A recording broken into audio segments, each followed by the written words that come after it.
Mark chapter 4. Again he began to teach by the sea, and such a very large crowd gathered to him that he got into a boat on the sea and sat down. And the whole crowd was by the sea on the land, and he was teaching them many things in parables, and was saying to them in his teaching, Listen to this. Behold, the sower went out to sow, and as he was sowing, some seed fell beside the road, and the birds came up and ate it. Other seed fell on the rocky ground where it did not have much soil, and immediately it sprang up because it had no depth of soil. And when the sun had risen, it was scorched, and because it had no root, it withered away. Other seed fell among the thorns, and the thorns came up and choked it, and it yielded no crop. Other seeds fell into the good soil, and as they grew up and increased, they yielded a crop and produced 30, 60, and 100 times as much.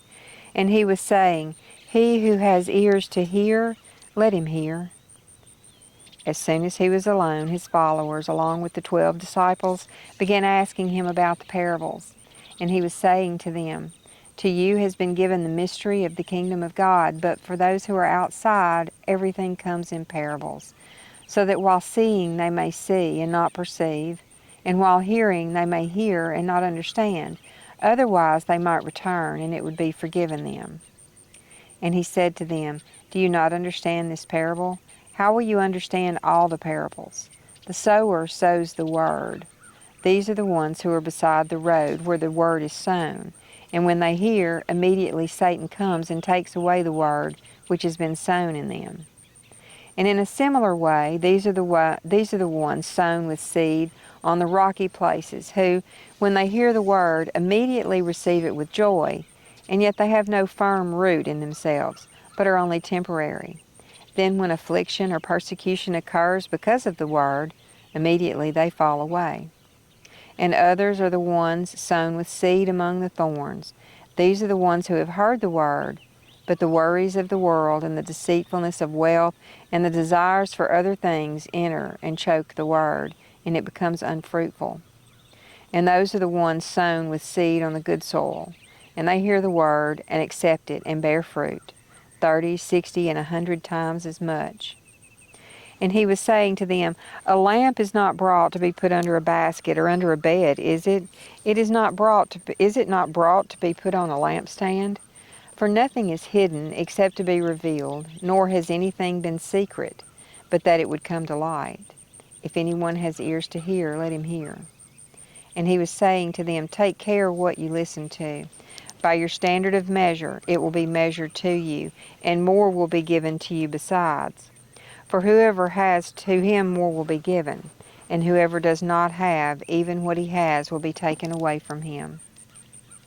And he was saying, The kingdom of God is like a man who casts seed upon the soil. And he goes to bed at night and gets up daily, and the seed sprouts and grows. How? He himself does not know.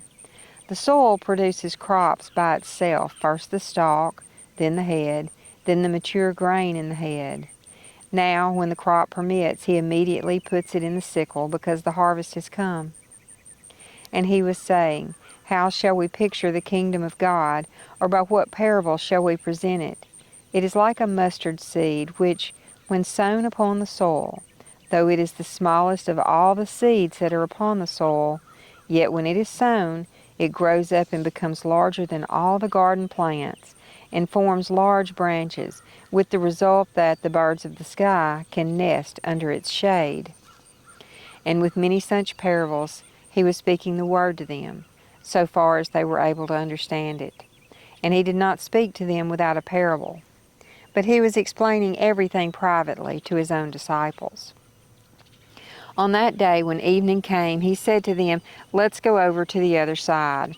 After dismissing the crowd, they took him along with them in the boat, just as he was. And other boats were with him, and a fierce gale of wind developed, and the waves were breaking over the boat so much that the boat was already filling with water. And yet Jesus himself was in the stern, asleep on the cushion. And they woke him and said to him, Teacher, do you not care that we are perishing?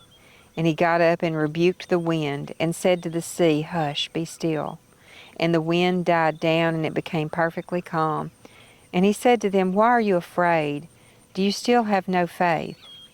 And they became very much afraid, and said to one another, "Who then is this, that even the wind and the sea obey him?"